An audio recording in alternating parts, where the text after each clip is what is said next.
I'm Stan Curtis. This is my father, Jack Curtis. So a few years ago, I got a phone call from the Curtises. They had a 1968 Plymouth Roadrunner that had been in their family forever. It had also been setting out back in the weeds forever. And, you know, life gets in the way, so sometimes it's a pecking order, right? A car isn't always at the top of the pecking order. I had 3 small children, so I go down and I spot this Roadrunner. And first thing I spotted was the 4-speed with a straight seat. And I'm thinking, I think that'll work. It was a durable car, very durable. And my family just loved it. Now, when I first looked at the pictures, I realized that it was a rough car. I realized it was going to have a lot more rust than what showed up in the pictures. We live in the country, and he basically parked it. When they tell me it's been sitting there for that many years, I know that the floors are rotten. I know that there's a chance frame rails are rotten, quarter panels, wheel houses, rear body panel. I know what I'm in for. But when I hear the story of the Curtises, it motivates me to bring this car back to life. When I was 3 years old, I remember him pulling up in the driveway and beeping the horn. And I knew that was a familiar sound, so I remember going out into the yard, and him and my brother were out there, and he'd just pulled up in that Roadrunner. It had like a roar to the backup, and then you could hit the horn and everybody recognized it wherever we would go. I didn't know any of my friends or relatives that actually had a cartoon on their car, and I thought that was really neat about it. In 1968, when Plymouth had the idea for the Roadrunner, they needed to get permission from Warner Brothers to use that character. Warner Brothers did bless them to use the Roadrunner character in the name, but they couldn't use the full color version. I don't think Warner Brothers was on board yet, exactly. They said, yes, you can use the black and white version, you can't use the full colorized version. That's why, like even on the Curtis's car, the black and white Roadrunner bird will be installed, because that's correct for 68. I think everybody was talking muscle cars then. I knew when I bought that car that I'd never get rid of it. In 1969, the car just took off. It became Motor Trend's Car of the Year. It was the most sold muscle car in Mopar's history at that time. Warner Brothers moved to the next level, gave them a full blessing to put the full colorized version. As well as, one little tidbit, the horn in 1968, because of this same rule, was black, and the character was black that said voice of the Roadrunner. In 69, you got a purple horn, the famous purple horn, and a fully colorized decal. And over the years, there'd be people come by and say, look, I'd like to buy that car. And my father wouldn't sell it because he was afraid we would be disappointed. I wanted to make sure that at some point it could sort of have some of its glory years of what it would look like when it was first new, exactly the way it was when it came out of the factory. Graveyard Carz, a lot of the things I'd always had questions about for Mopars was he was throwing off these numbers and these letters and what all of these different options were in the car. One of the things Mr. Curtis had shared with me that I took total compliment on was that he likes the show primarily because he gets to learn something. He knew about cars, and he knew a little bit about the Roadrunner. But he says the way that we educate you. I'd never seen a program that broke it down to that specifics of what these cars were built and how they come from the factory and what the build sheets would say. And I was trying to find out what is really, did this car from the factory, and then what at the dealership, did they put some type of dealer option on it that I may not have known about. The way that we talk about the nuts and the bolts and the fasteners and what's correct and what's not and what numbers are right and what ones aren't, that's the stuff he really sinks his teeth into. I watched this show and I come to find out Mark, and I'm kind of blowing smoke, but he's good at it. The best. And that's just my opinion, but I think it's a pretty good one. Is he looking behind? So this process is just like any other one. The car comes in, we put it on a bin pack inside the shop, get it up in the air, disassemble the whole car, and then at that point, market inventory, what we have, what we don't have. If we do have this part, is it savable, or we're gonna have to replace it? So he does a 3 or 4 page list on each car just before we tear it apart, and then through that whole process. Once that's done, everything is labeled, put away in a bin, so that way, when it comes time to assemble it, we got everything right where Mark left it. But after the disassembly is all wrapped up, it heads out to the dipper. And that's when you really find out what you have. The car comes back from the dipper, and either you're gonna have a really solid car, it's gonna go quick, or you're gonna have a car that needs everything. This car wasn't too bad. you know, the normal quarters, trunk floor here or there, but nothing extensive. So when it got back from the dipper, we were able to get DP90 on it, get it right to the metal guys, give them their time to do all their cut and grind and welding, final fit and finish, get the car just perfectly square. Have Mark come out, double check gaps just because it's good to have them, a second set of eyes on it. Then it heads right out to the Bondo room. So they do their job, get all the body work done, bring it over to me, we prime it, 4 or 5 coats, thick coats of primer, then it goes right back to them. They block it out, clean up any issues, kick it right back to me. Double check it, prime it again, and then I'll give it back to them a second time where they'll block it again. And then by that point, you're just literally doing that third coat of primer, just a nice even 1 or 2 coats, hold everything down because we're not doing the pre-paints anymore. So these cars really need to be perfect when they come over to me. I was thinking about my kids and my wife, how tickled they were going to be, how much fun it was going to be, you know, have it back like it was. The one thing that I'm hoping he can do, and my mother too, is maybe take it to some local parades and some local car shows. We have a lot of car shows that's for charity. I like that. My hope is that if he's going to get the morning paper, that he can drive into town, and even if it's just that much, that he can enjoy that. And my mother drove it for a lot of years. I want to make sure that my grandchildren and my brothers and sisters' grandchildren have some memory, have something to look back on in their life that my father, that's related to him. I'm excited. I think y'all are going to do great. And I can't hardly wait. So we're getting ready to do our initial fire up on the 383 for Mr. Curtis's 68 Roadrunner. Remember, this is a numbers matching engine. Everything about it's numbers. It was very original when we took it apart. It's very original now. It just looks a whole lot better. So hopefully it fires right up. We don't have any leaks, squeaks, rattles, knocks, and all the things that can happen. Maybe we get lucky again. Maybe we get good again. And then it will be ready to install in the car when it comes over from the paint shop. Are we ready? Are we ready, Freddie? It's another one, baby. You don't look very confident. What is your problem with confidence?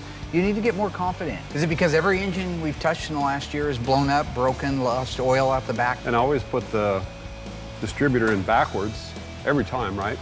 Now, just for the record, folks, we've never blown up an engine. We've never had that's a lie. We have had a rear main seal leak, but we've got that cured because Mancini makes a billet aluminum rear main seal that took care of that little problem.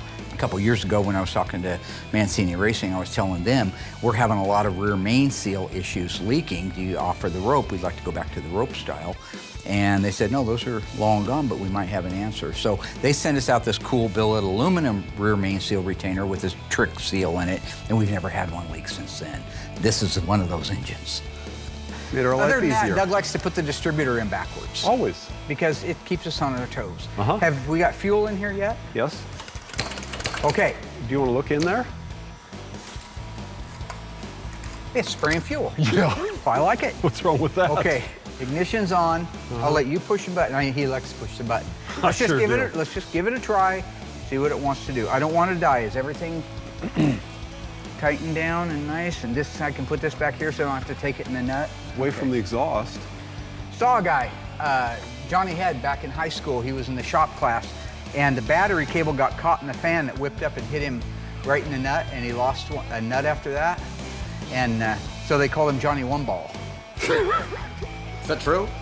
No. Crank it over. Push the button. Sure.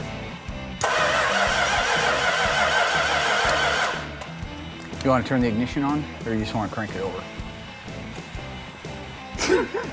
Makes no difference to me how long you want to be out here, buddy. It's a nice day. It is a nice It's a beautiful day. Be a good day to be at the coast watching flicks and grims, huh? Mm-hmm. Push the I'll button. explain it later.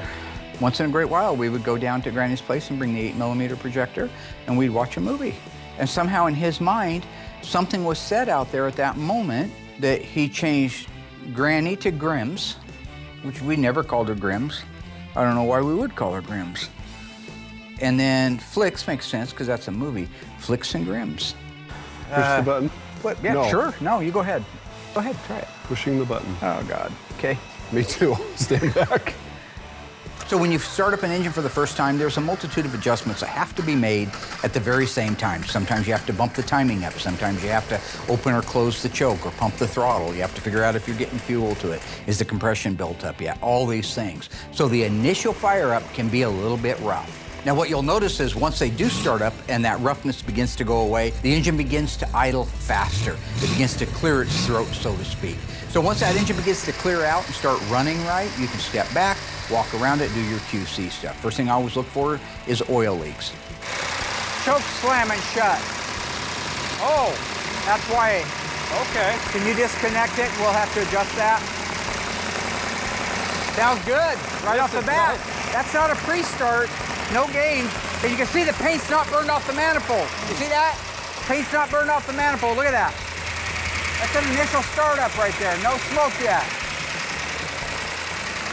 Got a little bit noisy valve train, which is normal on a new engine. We're gonna hold the RPM up so the cam can break in.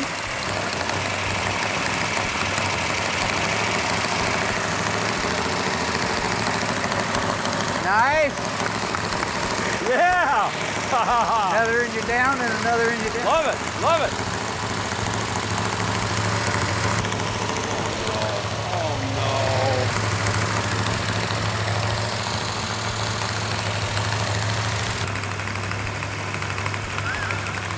All right, we have the engine running exactly the way it's supposed to. No leaks, no rattles, no knocks. It is complete. So right now, where we're at is that drivetrain is finished and ready to go into the car. So as soon as Will gets that car over here from the paint shop, we can reunite them, put the wheels and tires on it, make it a roller, and it's gonna be really close to going back to the owners.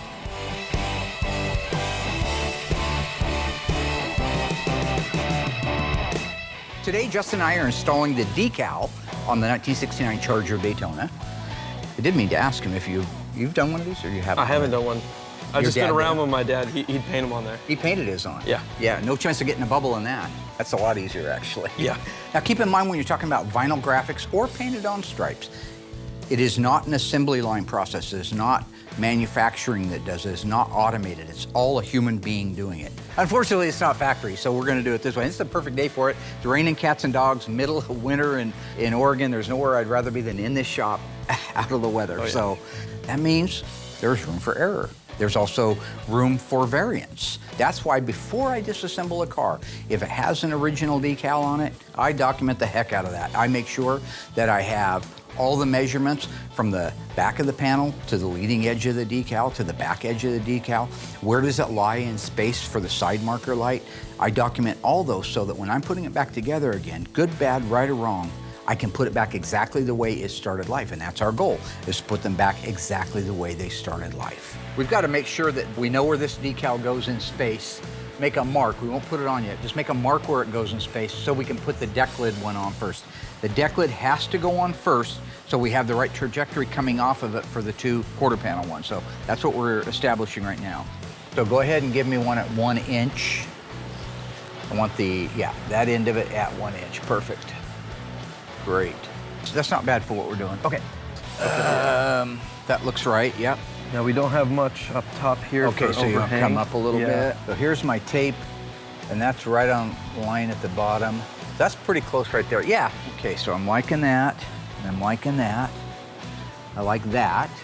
Now, when it comes to this deck lid decal, there's a few things you have to be mindful of. Number one, the factory did a terrible job. If you look at my original pictures of that, it's appalling. I mean, nobody had ever adjusted the deck lid after the fact. You can see that it fit the way it had to fit. But the decal doesn't even match up lengthwise, front to back, from the quarter panel to the trunk lid.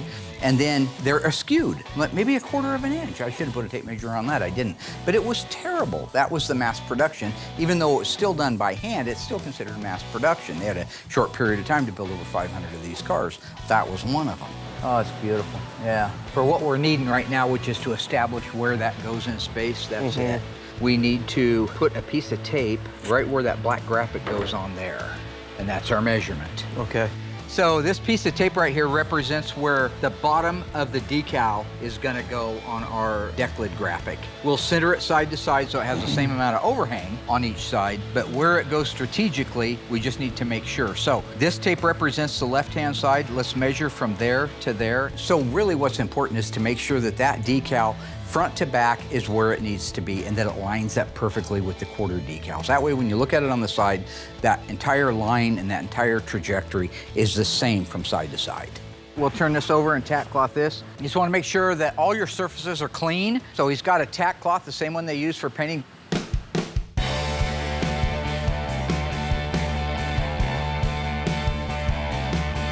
Now that we are not doing pre-paints, we seal these cars. So the cars finish off in 400. I use the PPG NCS 2004. It's a gray sealer. It'll feel like 320 scratches, but we finish the car in 400. So I'll do 2 coats of sealer, and what that does is just any light scratch or any imperfection, a real faint one at this point, that sealer will fill it. So when it comes time for the color, you are literally painting over just a perfect finish. When you're doing any type of metallic, the concern is making sure that your prep work was the best. And if it was off a little, hopefully the sealer got it. Because if you have a 220 scratch, even a 320 scratch, 320 will probably be okay, but if it's not finished off correctly, you'll base it, everything can look good, you'll clear it, you put it outside, and you'll see a sand scratch, and that's where the metallic lays in that scratch. You could look at the whole side of a car, the metallic just lays out perfect, but where the paper, sandpaper was too coarse and you didn't get it sanded out good enough, it could lay in there so that metallic could just go down the complete side of a car if it's not prepped right. So once that sealer dries, I like to give it an hour. We can go right to our color.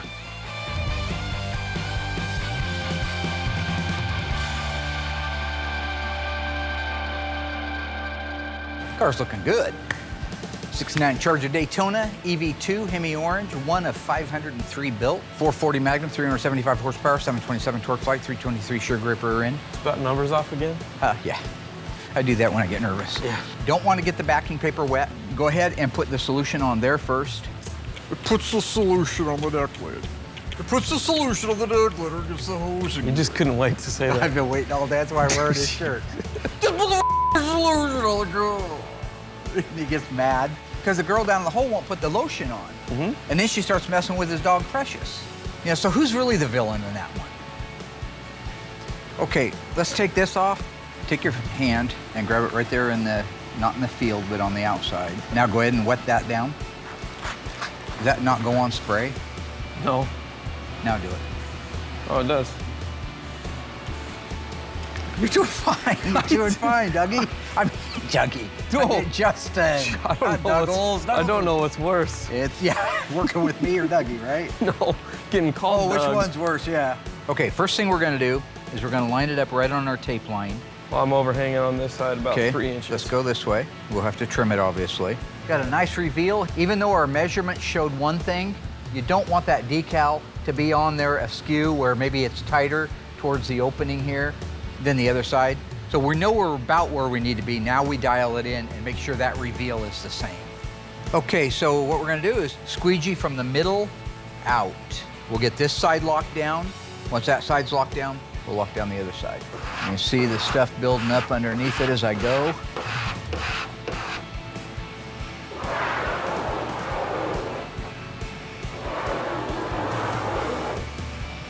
Okay, go ahead and do your side. These are actually these long flat panels. The hardest thing is just keeping dirt out of it and air bubbles out of it. Oh, yeah. But it's a lot easier to lay out than a quarter that keeps wanting to peel up around the side marker openings and like the billboards. That billboard was fun. Terrible. You get your patience on those. Okay, so with that, we've got the decal in place. So we're gonna go ahead, we're not gonna pull the backing paper off right now. Just gonna let that set longer because when we go to try to peel it up, it's lifting the paper up with it. I'm just gonna let that set for a little while. But we can go ahead, we know where it is now, where it goes in space, it's stuck. So we can go ahead and put the quarter decals on it. And then what we'll end up doing, get this one set on there and squeegeed out, get the right-hand side set on and squeegee out, and then we'll just let it set overnight, and then tomorrow we'll pull them back off the backing paper, and we should be done.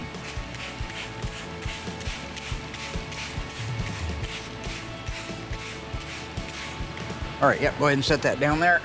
That's supposed to be at the bottom. I gotta come up there, okay. Okay, so we got 1 inch perfectly right there. And our green tape is right there. I can see the edge of it. So that's the bottom of the lettering. Wow. Okay, so it's gotta come back just a hair. Just a hair. Okay, check that. A little Maybe bit a hair more. Yeah.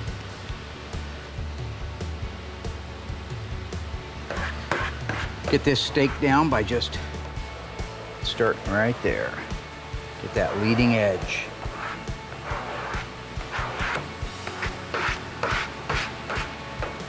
You want to get the top of this squeegeed really well.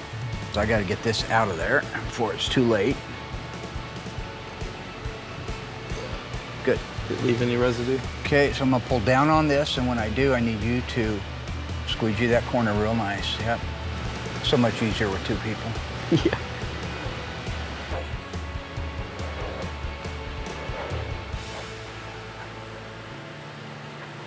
Down to that style line. Okay, so we got that side on. It just needs to dry overnight. We're gonna go ahead and put the passenger side on, and then we'll pick back up with the removal of the backing tape and sticking all the edges down. Same as this side as it is on the other. And we're right at 1 inch. And we got about the same overhang. Yeah. Go ahead and lock it down. Okay, so this has been setting all night, and I think everything's got good adhesion, so we're gonna pull the backing paper off. I'm gonna start on the trunk lid, and if we can get this off successfully without air bubbles and wrinkles underneath it, we'll tag down the edges of it, and once that's done, we'll move on to the quarter panel decal. So, because sometimes when you pull that backing paper up, even though it doesn't technically lift, it can pull an air pocket in it. Oh yeah. So that's great.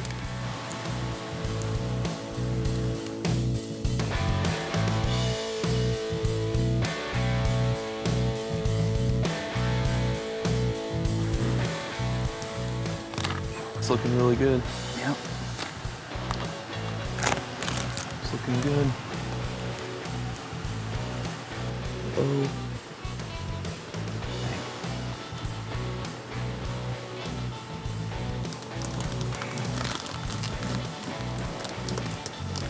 Perfect. Yeah, it's right on it. The decal came out absolutely perfect. Justin is great to work with because he's really growing as an assembly tech. I'm at a point now where I don't even have to be there. I just like to be there. I like to be there for a multitude of reasons. Torturing people is one, practicing some of my new comedy bits, that's another one, but also making sure it gets done right. I get set somewhere in the priority list.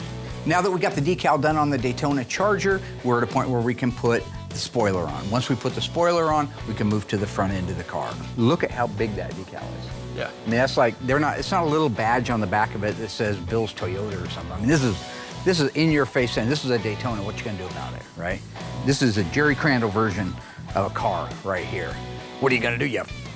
I can't say that anymore, but I guess I can't even bleep the word now because you can see my mouth is, you can see that. Why don't they just pixelate around your mouth? Well, I don't know, why don't you call the editors and ask them? I'm just Upstairs. telling you I can't say.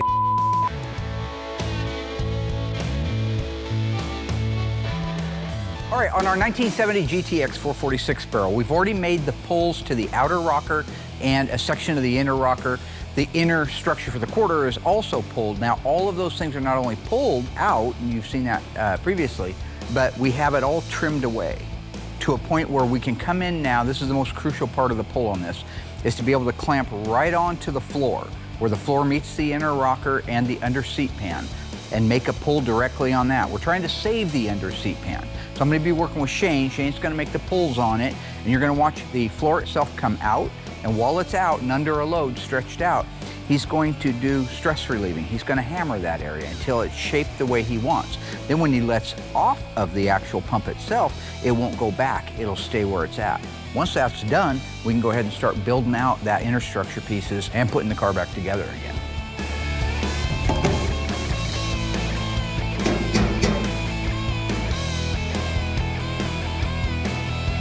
On our 1970 Barracuda tribute car that we've made into a 446 barrel, 6-speed silver sport car. Met some folks at Little Creek Casino up in Washington a few years ago. It's his wife, Laura, the one that actually commissioned us to do it, had seen a car just like the one we built for when she was just a kid in school. Fell in love with it and wanted us to build a twin to it, and that's where we're at today.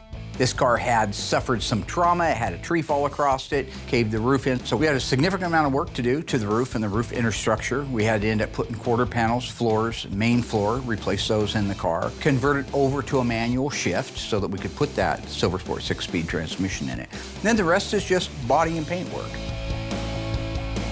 So today I'm getting ready to bleed the brakes on our 1970 Cuda.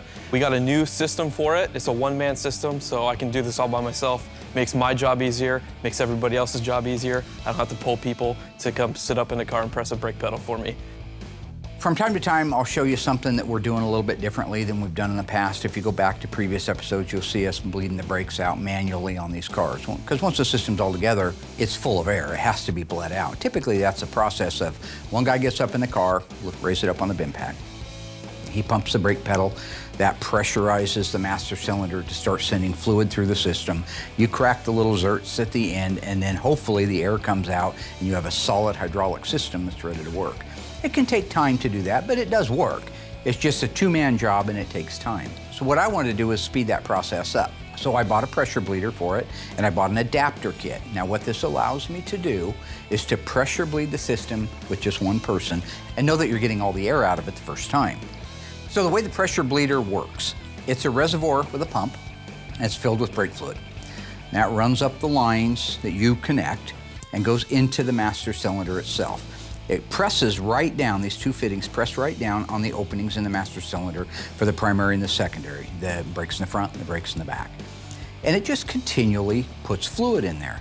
So because now you have this constant flow of brake fluid, no chance of introducing air into the system, you get a constant movement of fluid out of that master cylinder. So we can bench bleed it like we did, comes out of the master cylinder, up over the tubes and down into the cup. You could fill that cup up until the reservoir on the ground was empty. Be no reason to. All you're trying to do is bench bleed it and get the little bit of air that's in the master cylinder out before you bolt it on the car. Okay, so he's made the pull in the main area, the first area damaged, so he's just gonna slide the clamp down now and make another pull towards the back. He just has to work his way up and down that rocker and make the pulls, because one pull won't do it. Okay, so he's got it pulled out to where it needs to be for the most part. He's got some more trimming to do. That last rip was the inner rocker that we're replacing. That's why he was pulling on it, because it's sacrificial. But that really came out nice. That's frame rack, my friends. Just double check your alignment on the ports down below and the bottom of the master cylinder. They're tight, chain is tight. We can connect our brake line feed coupler. It's connected there. Now we can lift this thing up in the air. Once the master cylinder is bolted on the car, there's a series of adapters to make sure that it's a tight fit. You make all those connections, tighten it down, connect your hose from the reservoir into that adapter, and you're ready to begin bleeding. So once you're all pressurized, all the fluids in the system, you want to go to the back of the car, furthest point away from the master cylinder, and begin bleeding. Pressurized system, all you do is crack that bleeder valve until you have solid fluid coming out. Then close it. Go to the left rear, crack the valve, solid fluid, close it. Lather, rinse, and repeat. So the Cuda's brakes are bled, they're done. The new system worked out perfect. I couldn't be happier. Now that that is done, we can get this car ready for the initial fire up and then ready for alignment.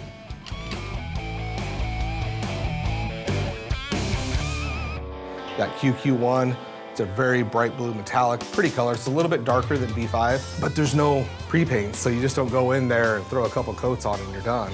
As far as transparency goes, every car is different. But in these blues, I have noticed the blues and the greens, they take that 7 to 8 coats to get complete coverage. So I have to go back to doing spray out cards. So that spray out card has 4 different variations of colors that you could potentially be painting over. So you do that spray out card and you cover it, you hold it up to a light until you can't see through that card anymore. Once you have your coverage on that, you know that's exactly how many coats you need on the car. And because you've sealed it, you know you don't have any small imperfections, sand scratches, any issues, pinholes, stuff like that, because you'll see that in the sealer.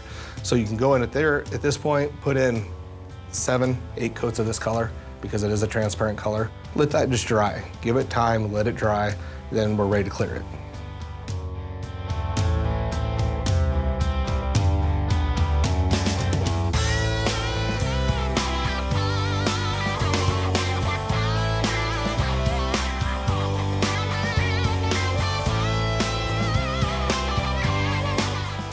I prefer just to paint it once, not doing the pre-paint at all. It does require more time to make sure the car's perfect, but because right now, until they get mad and quit, I have 2 or 3 helpers. So we have the time to put that in.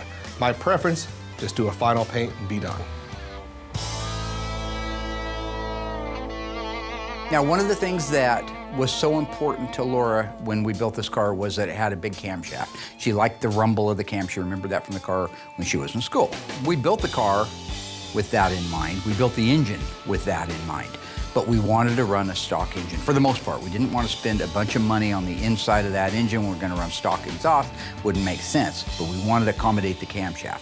So the Mother Thumper camshaft, as I so eloquently put it, I guess Comp came up with it first. I would have came up with it, but it's pretty clever. The Mother Thumper cam has a high lift and a high duration, so we did have to do some modifications to the cylinder heads and the compression ratio so that at the end, the final compression ratio would be 10 1/4 to 1 like the factory 446 barrel engine would be, but it would accommodate this camshaft.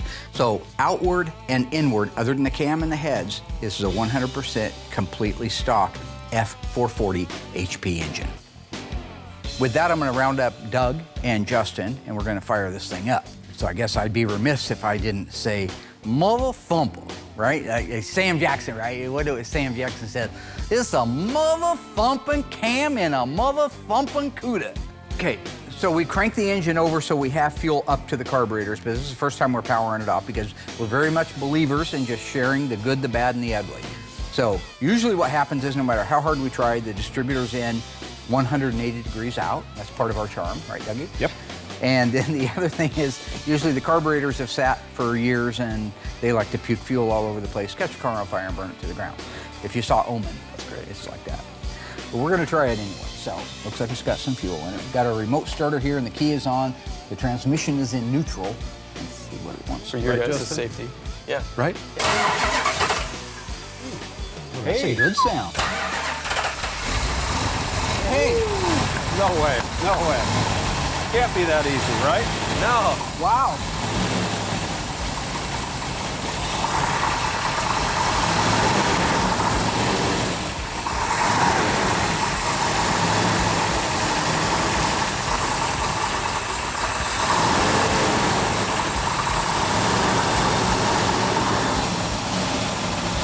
Wow, that started right up, nice.